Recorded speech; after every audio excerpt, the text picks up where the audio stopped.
CES observations, Apple shows coming and going, and what we're looking forward to. This is TV Plus Talk on MacVoices.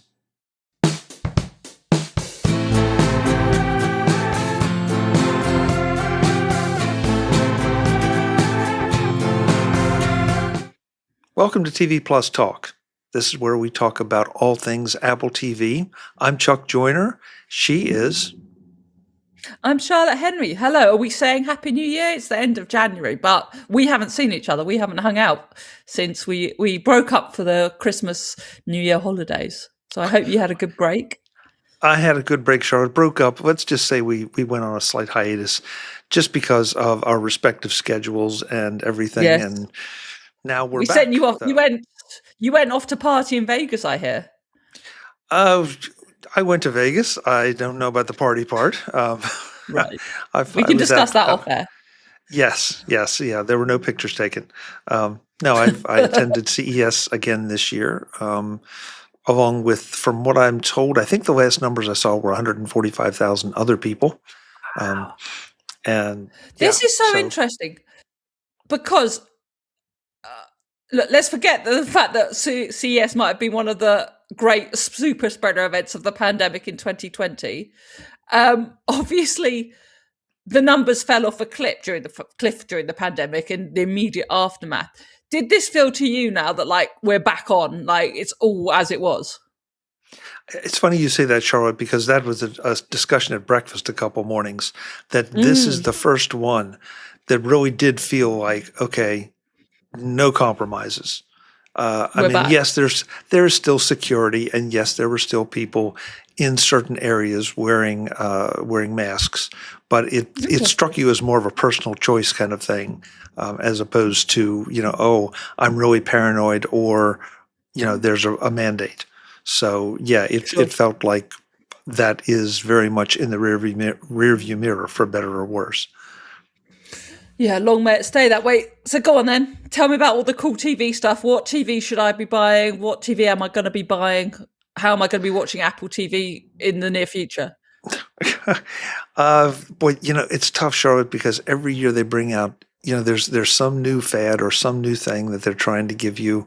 It's been LED, LCD, quantum dots. Yes. This year there was nothing. OLED? We're doing OLEDs? Yeah, let's talk. Yeah, there's OLED. I really think it comes down to how much budget you have and how much time you're going to spend in front of that screen. Because there's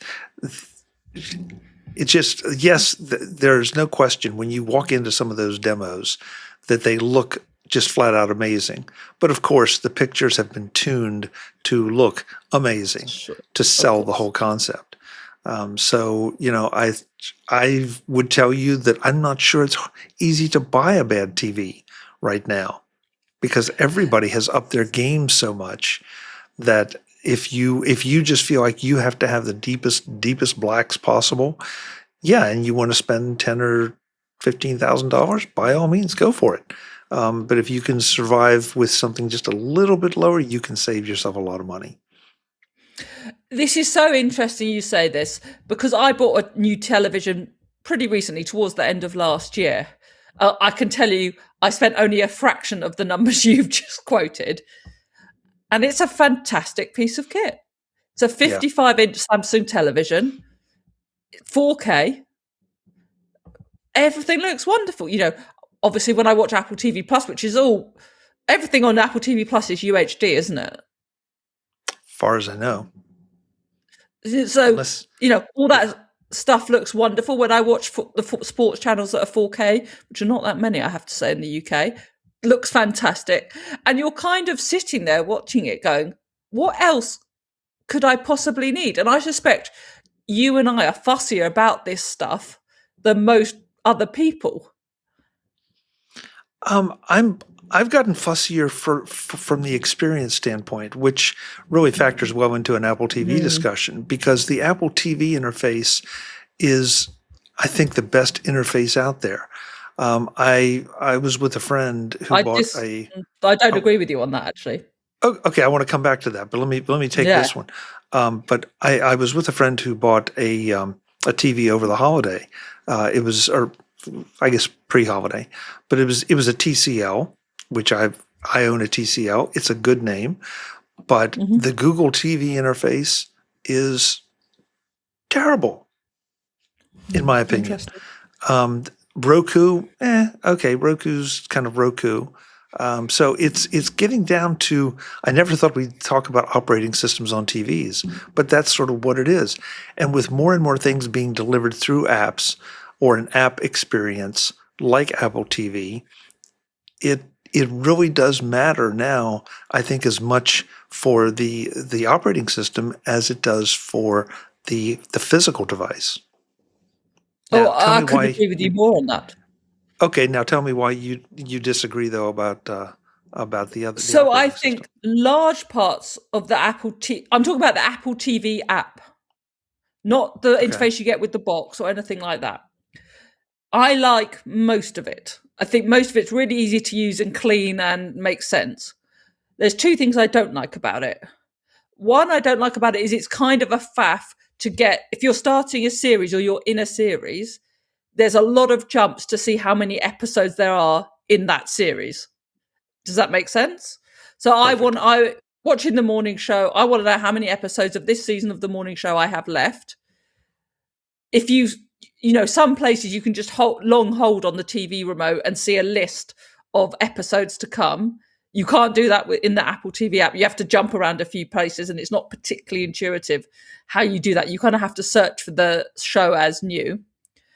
And another thing is, and it comes right back to our obsession on this show about discoverability and marketing of Apple TV shows.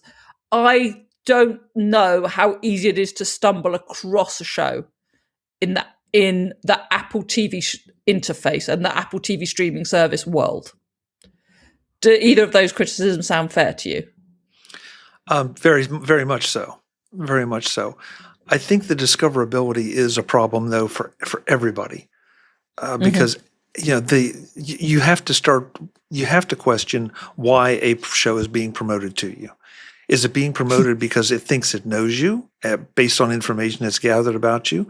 Is it being promoted to you because somebody paid to promote it above things that would probably be more likely in your wheelhouse? I think that's just a bit of a mess. And it's interesting. Yeah, Netflix decides when it wants you to watch a show as well, or a movie, and really pushes it. Yeah. And I want to be clear, you called it exactly right. The Apple TV app is one thing. The Apple TV interface for experiences outside the Apple TV service, I think is the best of the best, or the best of the bunch out there right now. So oh, sorry. No, please. Go ahead. No, just while we were talking about interfaces, I also bought Amazon Fire Stick, because I'd moved an old TV into another room and thought for £25, a Fire Stick was a really nice way to upgrade it and give me access to everything I wanted, including Apple TV, because this TV was a bit too old to have the Apple TV app in the interface. And actually, I would say the Fire interface is quite good, although again, it takes obviously it's promoting Amazon Prime Video as much as it can. And again, does take a couple of steps to find all the apps you want, which is, I guess there's always going to be pros and cons of any of this stuff, isn't there? Yeah, and I'm with you. I think the Fire interface is a decent interface. I wish it would let me, and if there's a way to do it, I haven't found it, and if anybody has, please drop me an email. But I have not found a way to pin the apps that I want to pin that I use regularly. They bounce around, so I have to go, find them, even though they might be in the second or third row down, and they're relatively easily found. I'd prefer to have them in the top row where I can just get to them. Yeah. But we're back to the discoverability issue. It almost forces me to look at some of the things that are being thrown at me that might catch my attention. So but I would put that second behind the Apple TV box interface. Okay. Let's talk some stuff that's coming to Apple TV. First of all, there's a new thriller that Apple TV has landed. It's going to star and be executive produced by Dakota Fanning, and Emmy award-winning Alex Carey's involved as well. It's a series, and it's, as I say, involving those two. Dakota Fanning is going to be an undercover treasury agent in a multi-billion-dollar international conglomerate with world-changing political and criminal tentacles. You up for this one? That sounds strangely like the evening news. Yes, I think that sounds enjoyable. I think it sounds quite fun. I'd be quite up for this. You know, I love a thriller. Yeah. So this one is in the thumbs up category. Yep. Yeah. I don't think we have a release date for this, and I'm not even sure we have a name. But I think it's going to be executive produced by Carey, as I said. And interestingly, this is a collaboration again with Sony and Apple TV, who, as we know, have done a few things together to Apple TV, the service formerly known as Apple TV Plus. I think it's great that Apple is striking these partnerships. They're not trying to do it all in-house, especially in the entertainment world. It's gaining ground. It has gained a lot of ground since it got there, but it also, maybe I'm just biased, but it feels like it can cherry pick things a little bit more than a lot of the services can as to what it wants to do and not do, who it wants to work with and who it doesn't want to work with. Yeah, and it's pretty clear that the big names are still quite happy to work with Apple. You know, Dakota Fanning is a big name, and you know, there's a lot of talk that not a lot of people watch Apple TV, but it's not really putting off the big names, is it? No, it's not putting off the big names for working with them or producing content for them. And I would think that those big names, yes, I understand they get paid, right? But I would think they'd be hesitant to take their time, even if the money's good, to be working on something that is not going to be seen or not going to be seen by many people. So I'm really starting to question this whole, oh, nobody's watching Apple TV thing. I think maybe they're watching Apple TV and don't realize it. What do you mean by that? That's interesting. We've talked about this before, that people don't say they're going to watch Apple TV. They're going to watch a show.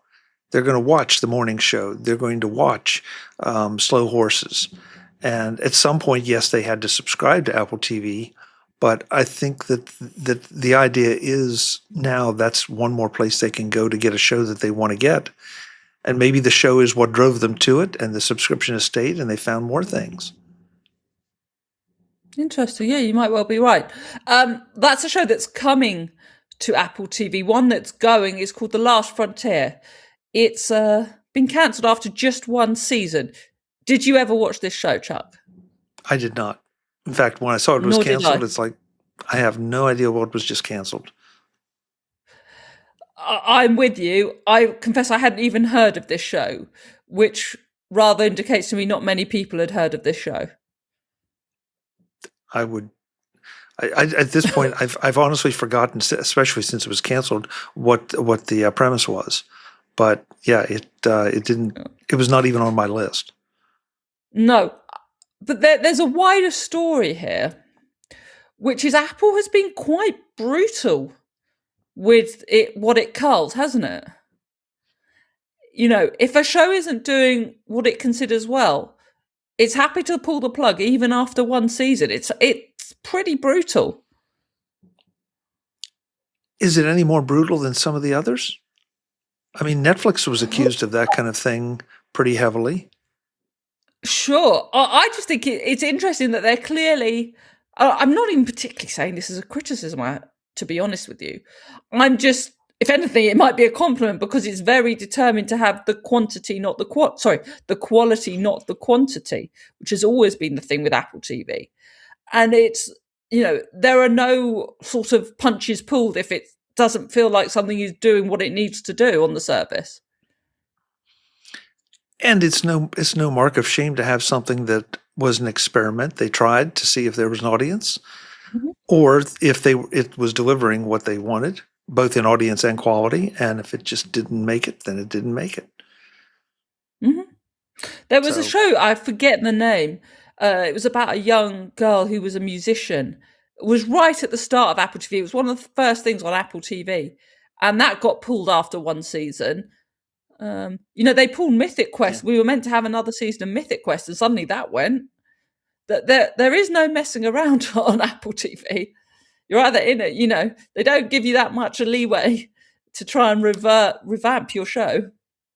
No, and Mythic Quest, I was honestly surprised about Mythic Quest. And not just because I liked it, but from the buzz I was hearing about it, that there were a lot of people that were liking it. So, but for whatever reason, you're right, they did it. And I remember the show you're talking about. I did not watch it, but I do remember it. And there was a bit of a controversy about, it was supposed to be a high quality show. But not necessarily all the high quality shows are going to survive. No, I also think it kind of reiterates. Actually, I'm always one to say, Apple doesn't care about who watches Ted Lasso; it cares about selling iPhones, which is true. But also, it does care a bit. I wrote this in a piece recently for the Media Society, and it does care a bit if people are watching and that the shows are good. And it wants to have a library that is considered good quality. So it's not going to keep making stuff that either people aren't interested in or it doesn't think is good enough. You bring up a great point, Charlotte, because we've talked so much about the fact that Apple has built their back catalog on their own. They've let new shows continue and then fall into their back catalog, or they've pulled the plug on some that are still technically in the back catalog. But yeah, why would you continue to invest in a lot of money if you don't think it's going to be something people are going to return to, as opposed to some of the other things that, and Ted Lasso, we've talked about a million times, that I still know people that either have gone back and watched it or are discovering it for the first time. What? Which is still amazing to me. But like me and like you, they had a list and they never got around to it. And so they had some time, maybe over the holiday or during a snowstorm like we've had recently here in the U.S. Oh, have you? Yeah. Yeah, I'm snowed in right now. But so this all makes good business sense, I think, from Apple's standpoint. And sure, Mythic Quest was one that I didn't want to see canceled. But there have been plenty of other shows on other services I didn't want to see canceled that got the axe. So that's showbiz. That is show business. And look, let's be clear, Jamie Ellick and Zach Van Amberg, who run Apple TV, these are not stupid people.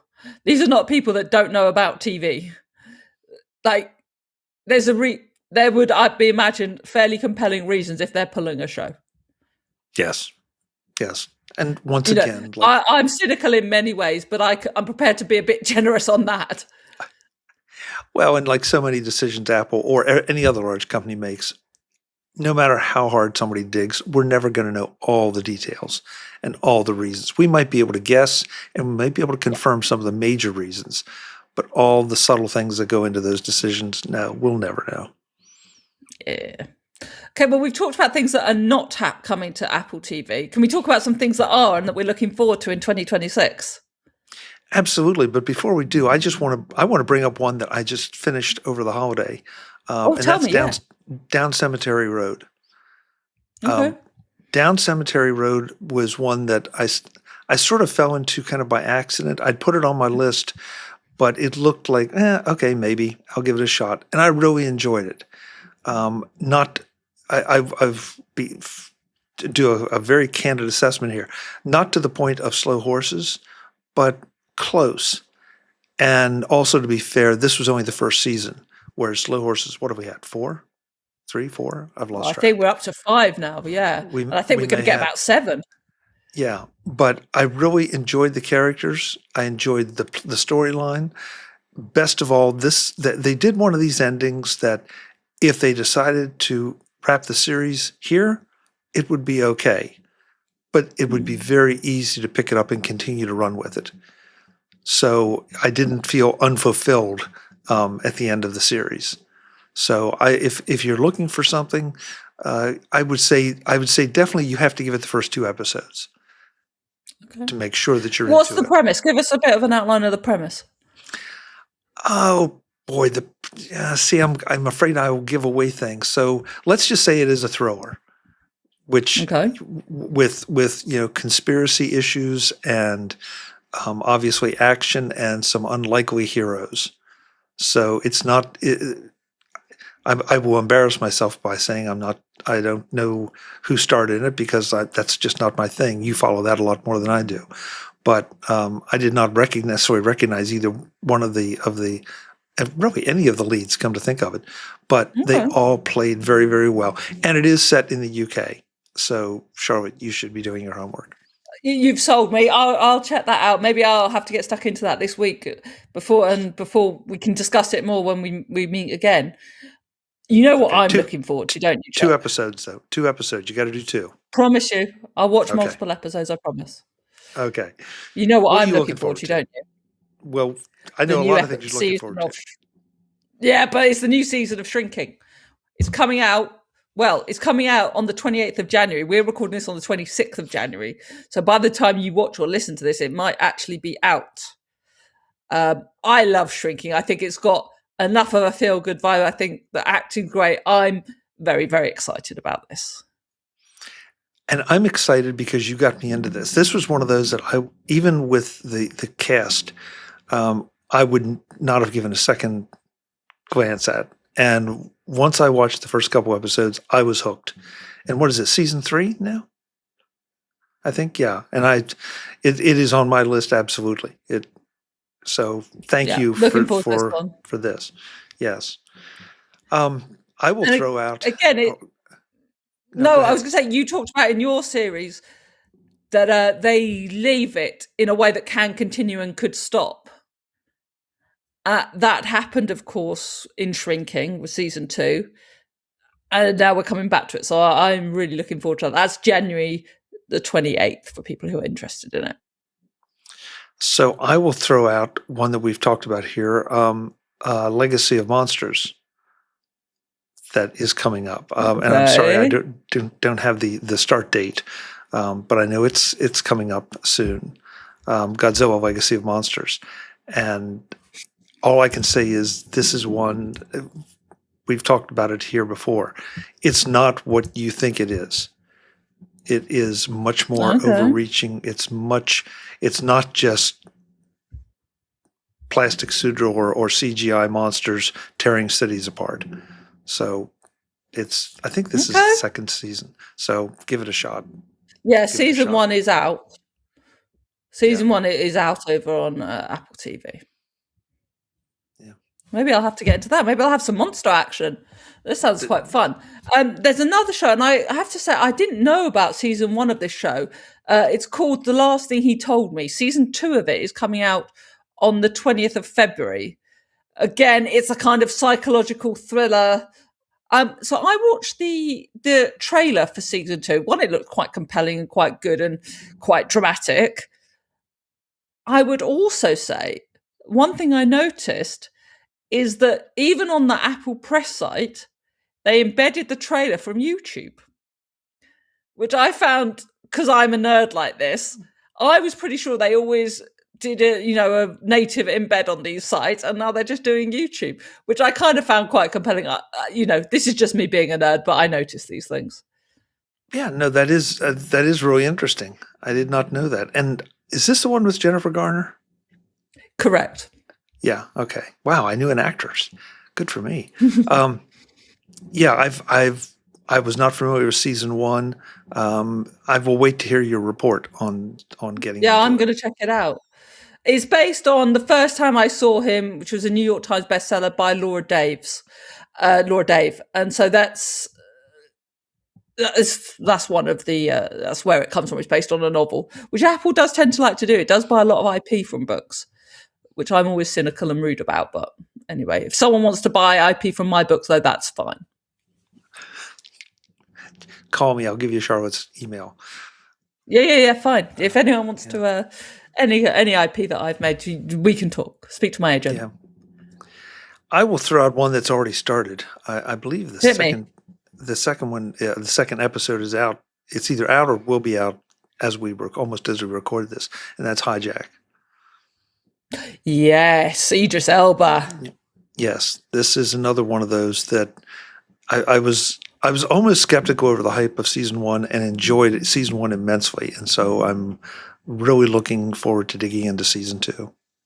Yeah, did really well. Idris Elba better crash bang wallop. What's not to like? Absolutely. What else? Right, 2 minutes, because you've told me off for not finishing the morning show last year. Obviously, I have finished it. Oh, okay. Yes, I forgot. Yes, I'm dying to hear this. Yes, please. Okay. I mean, great. I loved how they brought everything together properly. I thought that was really well done, legitimately well done. But also it was completely mad. Like 7,000 things happened. But they've happened so fast. It was completely mad. It happened so fast that, and we want to be very careful here for spoilers, but I absolutely loved it. Yeah, I did. Like, I really loved how they tied everything together. I thought that was genuinely good TV. Like, no critic. I just thought that it was completely balmy. I'm not even saying that like it's a bad thing. They also have got rid of my favourite character. Am I allowed to say? Well, sure. Okay, spoilers, fast forward that. So, Stella Buck is obviously gone, or at least temporarily gone. I mean, I just think she's fabulous. I want every item of clothing she owns. I just think she's fabulous, and I'm really sad. Well, give it, you know how TV is. Nobody's ever necessarily gone. And they've obviously set up, I think we can tell what's happening next, what they've set up, right? I think we can guess. Yeah. But on the other hand, I don't think I saw any. I don't remember thinking, oh, I got a pretty good idea what's going to be coming this season. Or at least it's definitely not how it concluded. I mean, there were some things. I mean, I'm pretty sure. I mean, Mia's going to become the boss, isn't she? I don't know. It's just. But we'll be back to talk about it. Promise. We'll be talking about it. It was also crazy, but there was that one moment at the end where, it just. I mean, I admit my jaw kind of dropped because you weren't sure who's on whose side and who's feeding what information to whom, and at the end, it just. I just thought it was one of those great moments in TV. That which particular moment are you talking about? I'm talking about the press conference. Oh yeah, that was good. Yeah, that was legitimately brilliant TV. Yeah. So yeah, and Billy Crudup is a brilliant actor. And he has done an amazing job of feeling like shifting sides. Clearly always on his own side, but figuring out where he's going to go and. Is he going to be wearing a white hat or a black hat when he changes sides?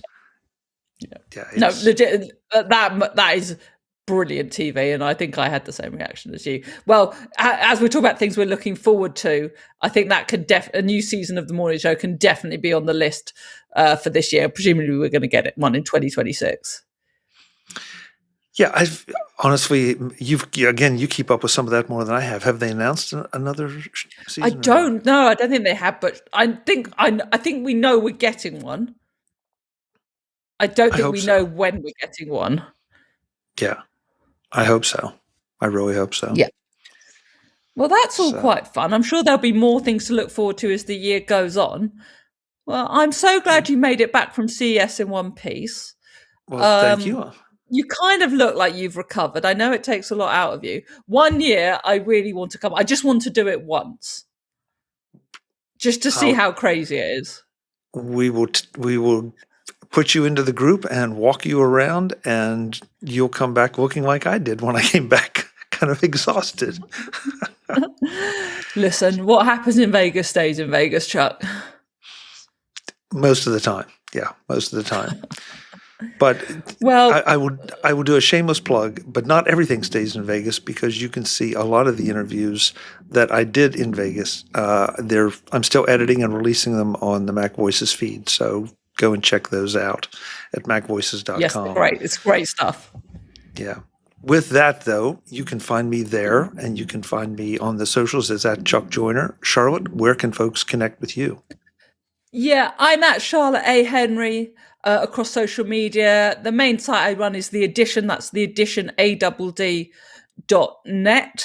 And you can buy my latest book, Streaming Wars, where I talk about lots of the stuff Chuck and I unpack on this show. Well, wherever you get your books, really. So that's Streaming Wars, and that's out now.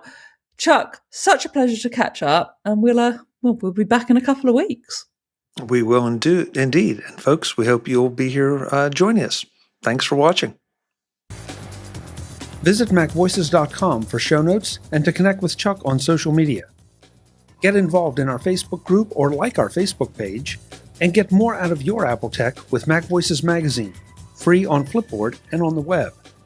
And if you find value in it all, consider supporting us through either our Patreon campaign at patreon.com/MacVoices, or by making a one-time donation via the PayPal link on our front page and in the show notes of each episode. You will join these fine people who help bring you MacVoices.